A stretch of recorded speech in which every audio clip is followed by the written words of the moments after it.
મોટા ષડયંત્ર થઈ રહ્યા છે કે બીજેપી વાળા રહી છે કે દરેક સમર્થન બધાનું સમર્થન ચૈતરભાઈ સાથે છે અને ચૈતરભાઈના કામોને લઈને બધા જ ઉત્સુક છે અને લોકસભા તે જીતવાના છે 100%. એના માટે આ બધા ષડયંત્ર થઈ રહ્યા છે ચૈતરભાઈ માટે. જે રીતે ચૈતરભાઈને પકડવામાં આવ્યા, ચૈતરભાઈ સાથે તદ્દન ખોટી રીતે કેસ કરવામાં આવ્યો છે. એક સામાન્ય માણસના ખેતરમાં જ્યારે એક પ્રોબ્લેમ થઈ રહ્યો હતો ત્યારે પોતે ત્યાં ગયા અને એનું સમાધાન કરતા હતા અને વન વિભાગના કર્મચારીઓ અમને એની ઉપર ખોટો કેસ કરી અને એમની ધરપકડ કરી, જે તદ્દન ખોટું છે. એક આદિવાસી નેતાને એ લોકો દબાવવા માટેનો ખોટો પ્રયત્ન કરી રહ્યા છે. ત્યારે તૈયારીઓ અત્યારે કઈ રીતની કરવામાં આવી રહી છે? અમારી તૈયારીઓ છે કે અમે આજે દિલ્હીના સીએમ અને પંજાબના સીએમ અહીંયા આવતા હોય અને ચૈતરભાઈ વસાવાના સમર્થનમાં આવી રહ્યા છે કે જે એમની સાથે ખોટું થયું છે, તો અહીંયા 1 લાખ માણસથી ઉપરની જનમેદના ઊભી થાય અને અમે તેમનો સાથને સહકાર આપીશું.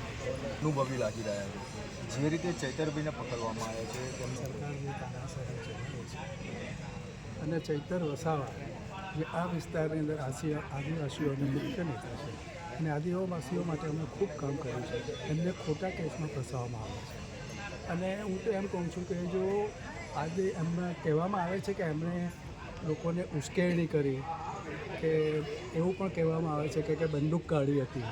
તો આજના જમાનામાં તો કોઈ એક સામાન્ય એક્સિડન્ટ થાય છે તો લોકો વિડીયો ઉતારી લેતા હોય છે, તો એવા કોઈ પુરાવા તો હોય ને. વગર પુરાવાએ આજે કેટલા મહિનાથી એમને અંદર દાખલ કરવામાં આવે છે જેલમાં. હવે તમે જાણો છો કે ભાજપ આમ આદમી પાર્ટીને તોડવા માટેના અનેક પ્રયત્ન કરે છે.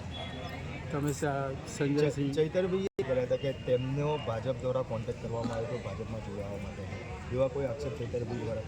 હા, સાંભળ્યું છે ચૈતરભાઈ કહેતા હતા, પરંતુ પ્રમાણિક માણસો ક્યારેક ટીકતા નથી અને અમને પૂરેપૂરો વિશ્વાસ છે આમ આદમીના દરેક કાર્યકર્તા માટે દરેક નેતાઓ આવશે કે આખું ષડયંત્ર રચ્યું છે તો અંદર જ એમને રાખવામાં આવશે. આપને શું લાગ્યું? લોકસભા ઇલેક્શન પહેલાં ચૈતર વસાવાને બહાર કાઢવા માટે લીગલિટીમાં કોશિશ કરી રહી છે આમ આદમી પાર્ટીની જે વકીલોની જે ટીમ છે એ લડી રહી છે અને ખોટો કેસ છે એટલે સ્વાભાવિક છે કે હવે હમણાં લગીને એ લોકોને કોઈ પ્રૂફ નથી મળ્યું, એટલે સ્વાભાવિક છે કે એમને લોકસભા પહેલાં એને બહાર કાઢવું જ પડશે અને જીત મેળવશે મતલબમાં વકીલો. કારણ કે હમણાં સુધી જેટલા બી પુરાવા પોલીસે જે રજૂ કરવાના હતા હમણાં સુધી પુરાવા રજૂ નથી કરી શક્યા અને એના અનુસંધાને આજે જે સમર્થન જે રેલીનું જે આયોજન કરેલું છે આવતીકાલનું, એમાં અમે ગામડે દરેક લોકોને મળ્યા તો ત્યાં અમને કોઈને પ્રચાર કરવાની જરૂર નથી પડી, કારણ કે ત્યાં લોકો સ્વયંભૂ સમર્થનમાં આવવા માટે તૈયાર છે.